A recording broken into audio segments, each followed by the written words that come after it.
Welcome to the Deep Dive. Today we are strapping in for what might be one of the most intellectually demanding, but also, I think, wonderfully bizarre expeditions we've ever launched. I think you're right. We're exploring this really fascinating question of, can you build a novel from a blueprint, a really structured, detailed document? And can that kind of intense organization actually produce something that feels messy and human? Exactly. Can structure create chaos in a way? Hmm. And the text we're diving into, our source material, is the Cooter Bible, specifically the first volume, the Book of Bach. And it really is a Bible. It operates less like a traditional story and more like this profound, super specific document of Southern life. It's high concept absurdity, but it's so intensely grounded in the silty loam of Egypt Township, Arkansas. The Chronicle of the Cooter family, all narrated by Joon Cooter, who calls herself the Chicken Oracle. You can already tell where this is going. Right. And you read it and you realize this isn't just a story. It's like an economic treatise that's been disguised as a family memoir. It's got financial records, geological surveys, everything. Absolutely. So our mission today is to slow walk this text. We have to kind of unpack the profound knowledge that's hidden inside all the absurdity. And the whole thing runs on this friction, this massive cultural clash. On one side, you've got Joon. Right, Joon, the Gen Z protagonist. She's got her Bachelor of Business Administration. She's digitally native. She needs order. She has this whole diagnostic methodology for everything. And on the other side, you have the farm itself, the ancient, raw, deeply chaotic world of the Cooters. We're talking about the mud, the prophetic animals, this deep, almost mythical knowledge of the past that it completely defies modern logic. We are definitely hunting for the humor here, the structural insights and those little aha moments that pop up when spreadsheet logic tries to organize the logic of the wilderness. And the whole thing, the entire narrative, hinges on one single event. The central conflict. The disappearance of General Beauregard. The bantam rooster. A bantam rooster. And his absence triggers a full-blown existential, theological, and, believe it or not, financial crisis that forces everyone, especially Joon, to just abandon her BBA mindset and embrace prophecy. A missing chicken that leads to a deep dive into existential finance and Southern Gothic metaphysics. It's the kind of high-stakes, high-absurdity drama we love to unpack. Yeah. So let's start by rooting ourselves in the dirt. Literally. The geography in this book is not just scenery. You said it before. It's almost a character. The source material is obsessive about the setting. Yeah. We're in the westernmost reaches of Egypt Township, Ashley County, Arkansas. And it's so specific about the soil. This isn't just generic dirt. It's a very specific gray, silty loam. Not the red clay of the uplands, not the black gumbo of the delta. No. The author makes you understand this soil is unique. It's the residue of ancient floods from the Washita River back in the Pleistocene era. So the land itself is historically unstable. It resists being defined. And that instability is key, isn't it? It's why the soil is this potent historical archive. It doesn't hold on to buildings, but it holds on to everything that sinks into it. It's a memory keeper. And the book lays out what it keeps, right? There are these three distinct historical layers that they pull right out of the mud. Yep. First, you have the Caddo arrowheads. That's the oldest record. The natives knew this was flood territory. You hunt here, you don't build here. They knew the land resisted being anchored. Then you jump forward to the Civil War. They find lead bullets from skirmishes. The book calls them relics of forgotten noise and tetanus. I love that line. It's like these moments of very linear, defined conflict just got swallowed right back up into the undifferentiated mud. The ground just consumes conflict. And then the most interesting artifacts, the bronzes. Oh, we are definitely going to have to dedicate a whole segment to the bronzes. We are. But here, in the mud, they represent this industrial history through these brass tokens from the Crosset Lumber Company, an artifact of economic control.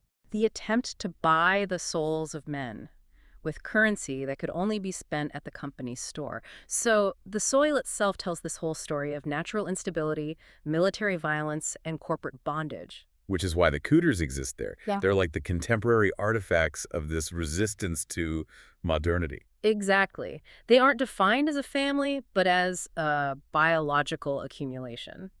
The book has this amazing line. It calls them barnacles on a sinking ship that stubbornly refuses to sink. They've just adapted to this constant erosion. And that adaptation leads to this core identity they have, the Southern Gothic shamed experience. Which is just a brilliant phrase, as Faulkner meets Dollar General. Right. You have the tragic grandeur and deep history you'd get in a Faulkner novel, but it's smashed up against the gritty reality of needing a stack of coupons to get by. The history is there, Yeah. but it's deeply uncomfortable. The grandeur is all internal, but the poverty is aesthetic. It's on the outside. And to understand how they navigate this, June gives us the key. She creates the conceptual framework for the entire novel. The four frequencies of reality. Yes. She's the accountant. She has to categorize the madness. So the outside world, our world, operates on one linear frequency, right? Cause and effect, 5G, quarterly reports. But Cooter splits the signal into four distinct layers. So frequency A is the baseline we all get. The literal farm. This is just harsh reality. Entropy. Fences rot. The truck needs gas, diesel costs money, the barn's about to fall down. It's that perpetual losing battle against time and nature. Okay, that's frequency A. What's B? Frequency B is the absurd layer. This is where the magic and the humor of the novel really live. It's where the livestock have these complex inner lives. Okay, Bronchi the donkey. Bronchi, who wears a red bandana because he has crippling identity issues, and Okra the pig, who spends her days contemplating theology. You can't make this stuff up. Well, someone did. Then frequency C. Frequency C is the river layer. This is where history stops being factual and becomes supernatural. It's the deep, nonlinear past just sort of asserting itself. So ghosts of steamboats in the fog. Exactly. Navigating a river that isn't even there anymore. Or the legend of the panther scream. It's the memory of the land made audible. And finally, frequency D. The most important one for the plot. The family myth. This is the structural layer. The shared collective delusion that holds all the chaos together. The missing rooster isn't just a lost bird. He is a king in exile. And his return is governed by this detailed, non-negotiable checklist, the prophecy. This frequency is the ultimate anchor. It lets them stabilize their unstable reality through collective belief. So the author, through Joon, is basically giving us the blueprint for the story's architecture. She is. The hyperlogical BBA is the one who categorizes the madness, which gives the reader and herself the tools to survive Cooter. She's imposing corporate structure on a myth. Which brings us right to Joon herself. The Gen Z bridge. Her return is the central tension of the book. She's introduced not as a daughter coming home, but as a forensic accountant returning to the scene of a crime. A crime that had not yet been committed, or perhaps had been committed continuously since 1958. That line tells you everything about her worldview. It does. A forensic accountant is trained to find anomalies, to trace transactions, to impose legal and logical order on systems that have collapsed. And her BBA, her whole education, is designed for the linear world. She's trying to bring Jap generally accepted accounting principles to a place that's governed by the generalized Cooter prophecy. And this clash, this absolute need for order in the face of chaos, it all manifests in her most prized possession. Her 2016 Toyota Tacoma TRD off-road magnetic gray. The Tacoma Totem. It's more than a truck. So much more. This is where her hyper-modern Gen Z dedication to control and presentation just smacks right into the mud. She keeps this truck in a state of showroom perfection. The book talks about her obsessive maintenance, the premium ceramic coatings that cost more than some of the farm equipment, the clay bar detailing sessions. She treats it like a sacred object. There's a part where she details the interior in a parking lot in Little Rock because she believes anxiety is a form of energy that must be grounded into metal. So the maintenance is like her meditation. It's her tangible resistance to frequency A, to the farm's entropy. It's the only thing she can perfectly control, and that control grounds her. It's the physical representation of Joon herself, a highly refined machine of precision parked right on the edge of the wild. But the truck, her shield, is a gift from the very chaos she fled. Let's talk about her father, the unspoken one. Right. The lawyer in Dallas, he fled the farm decades ago, built this cage of logic and law around his mind to escape the Cooter madness. He's the ultimate expression of linear thinking trying to escape these frequencies. He chose law, pure, codified logic as his defense. And yet, ironically, it was his money that bought the Tacoma. He couldn't come back himself, but he provided the logistical tool for Joon to come back and face it. Which highlights her role, right? She's the synthesis. Her father taught her logic and escape, but she has to learn how to read the law and read the dirt. She's the bridge. And she makes it really clear why she came back. It's not for sentimental reasons. She says the farm needs witnesses. Her mission is to record the Bach, to capture the inventory, to write the canon, to impose structure on the myth. And this is all tied to this really profound Gen Z critique of modern life. She wants to anchor herself to a reality that does not require a subscription. That phrase is so potent. I mean, think about the world she left. Everything is leased, rented, cloud stored, requires continuous subscription fees. It's ephemeral. It's based on quarterly projections in data centers. Exactly. Cooter, for all its visible decay, is anti-fragile. The receipts are physical, the metal is heavy, the mud is tangible. She's seeking an existence built on tangible assets and unshakable myths, not digital ghosts. Which is the perfect entry into the Cooter We economy. centered, of course, in the bunker. The bunker. Not a shelter, but a windowless outbuilding made of cinder blocks and pure, unadulterated paranoia. And it's strategically placed behind the pigpen of mystery. This bunker is their Federal Reserve. It's their ultimate insurance policy against the linear world. And inside, it houses every financial record since the Eisenhower administration. Every receipt, every canceled check. Because Papa's guiding principle is the rejection of speculation. He insists that history is a fact. His belief is that if you can't confirm what a 2x4 cost in 1962, you can't truly know the present value of anything. The IRS would laugh, but Papa's internal audit is the only one that matters to him. And this obsession with intrinsic historical value is best represented by their reserve currency. The bronzes. The bronzes. These are brass tokens from the Crossett Lumber Company, script that was good for 50 cents in merchandise at the company store decades ago. It's such a great narrative device. It forces you to think about the history of industrial control in the South. Papa holds on to them as this active, conscious rejection of modern finance. He says the bank is just the company in a nicer suit. Which is where we have to dig in a bit. Script currency was designed to be extractive, right? To keep wealth inside the company's ecosystem. Papa has completely inverted this. But hold on, I have to challenge that a little. Isn't relying on 60-year-old brass tokens that are totally defunct? Isn't that just another kind of delusion?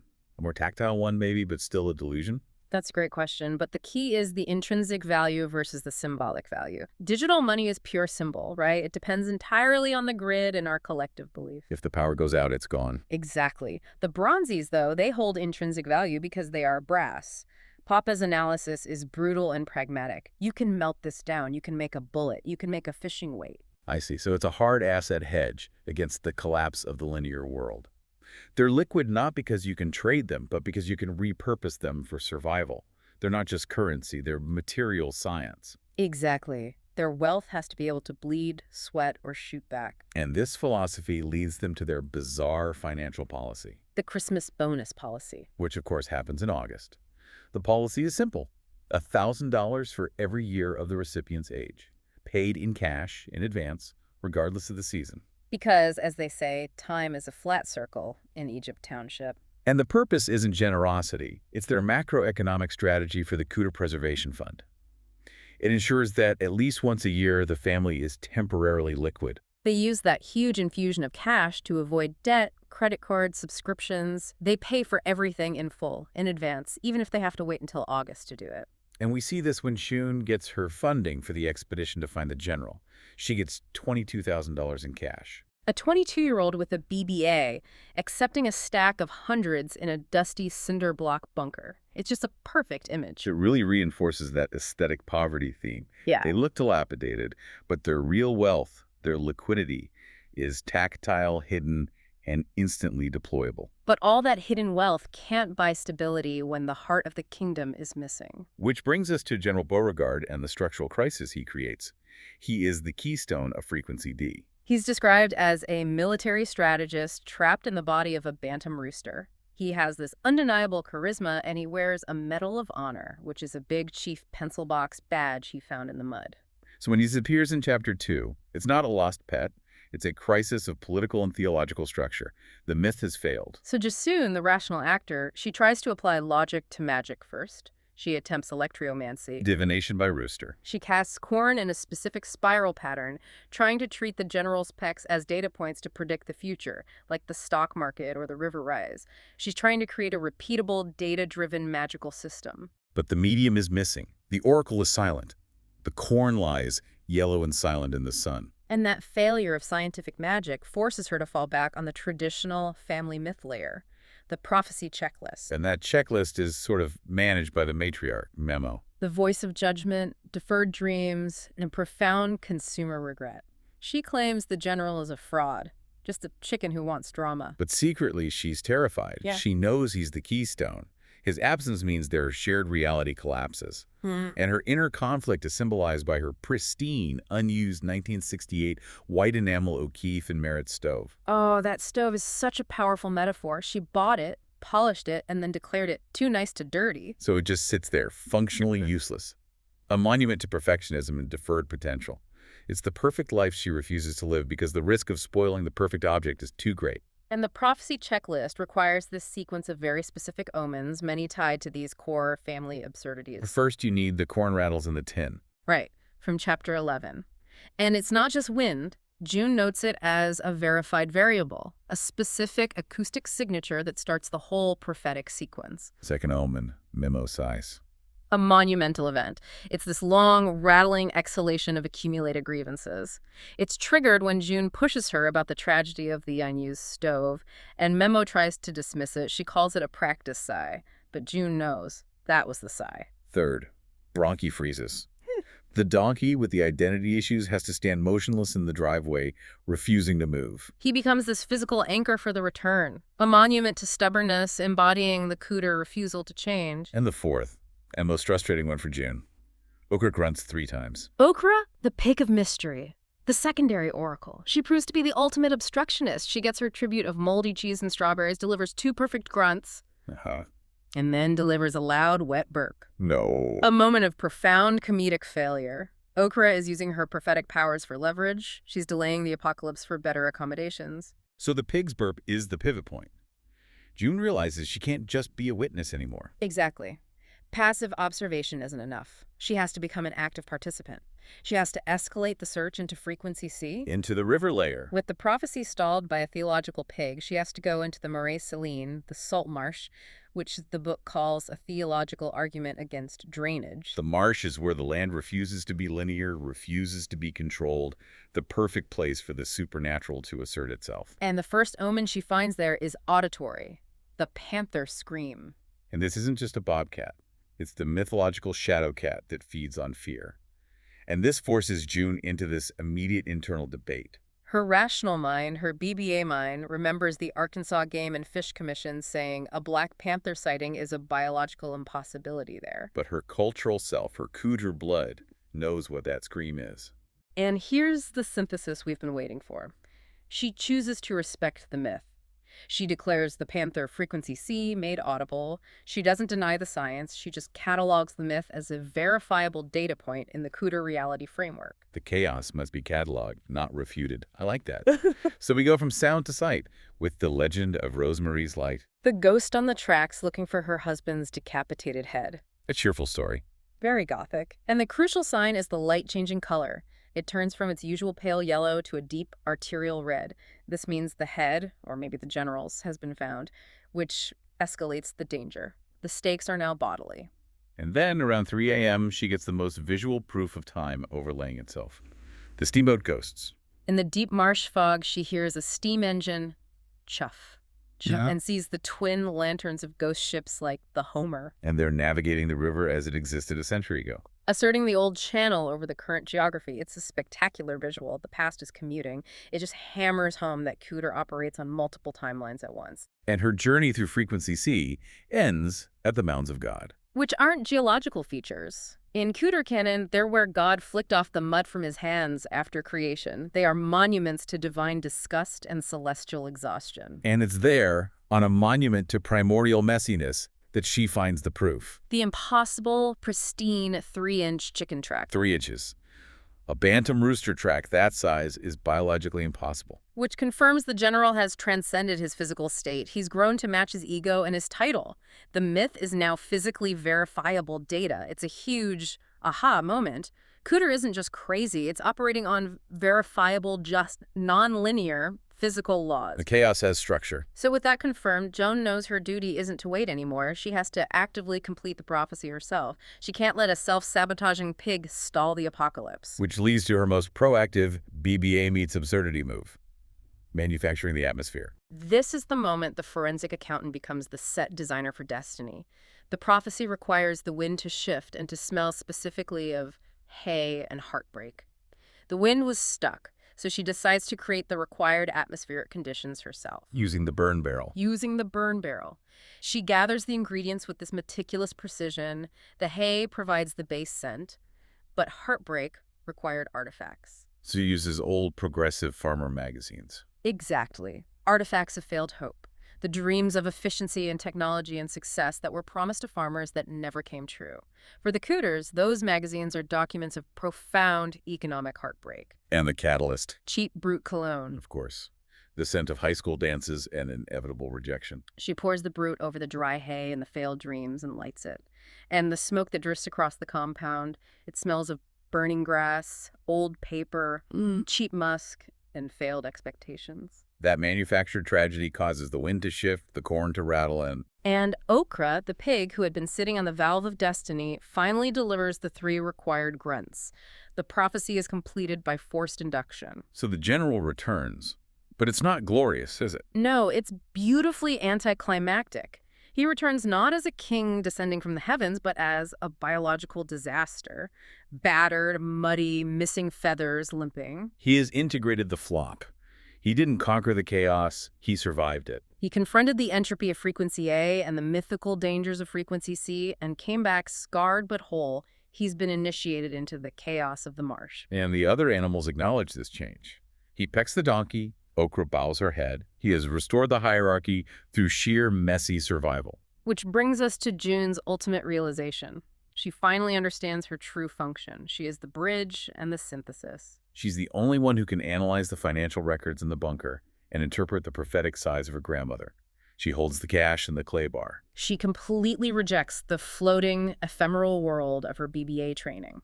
She pulls out her phone, deletes her LinkedIn app, and when the recruiter calls, she explains that she's no longer available. Because she's managing a high-stakes agricultural portfolio involving a sovereign rooster and a theological pig. It's her commitment. She chooses to sink into reality. She understands the core truth. The mud is real. The cloud is just other people's computers. She drops an anchor. And her final act is the creation of the Book of Bach. She sets up her office in the feed room, surrounded by tangible assets, and starts writing the canon. She records everything. The general's lineage, the pig eating an old license plate. And her goal is profoundly political and economic. By codifying the chaos, by turning the absurdity into scripture, she's making the Cooter existence zoning-proof. The myth becomes the legal defense for their way of life. And the whole journey culminates in the final benediction. The general, recovered, looks directly at Joon and delivers a single, soft, resonant Bach. It's the confirmation. The oracle has fulfilled her duty. The kingdom is whole again, resting on this foundation of structured chaos, absurd history, and secret liquidity. The blueprint for the novel succeeded by using organization to define and to celebrate the disorganization of life. What a phenomenal case study. The core lesson here feels so clear. The Cooters found stability, not by conforming to the modern world's demands, but by doubling down on their most inconvenient and absurd reality. They did. They rejected digital currency and maintained that secret, tactile liquidity.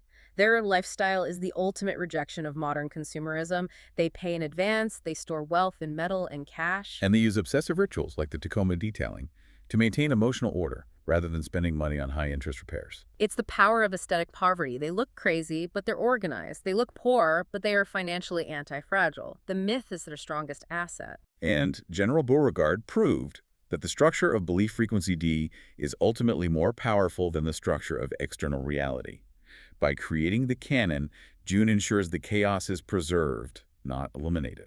So if Joon's purpose was to turn that chaos into scripture, then I think we have to ask ourselves, as our final provocation for you to mull over, what are the absurd, inconvenient truths in your own life, your personal bronzes, your unused stove, that you should stop running from and maybe start writing down? Where can you drop an anchor instead of seeking to float? Where can you find your structural stability by embracing your most absurd defining realities? We'll let you chew on that one. Thank you for diving deep with us.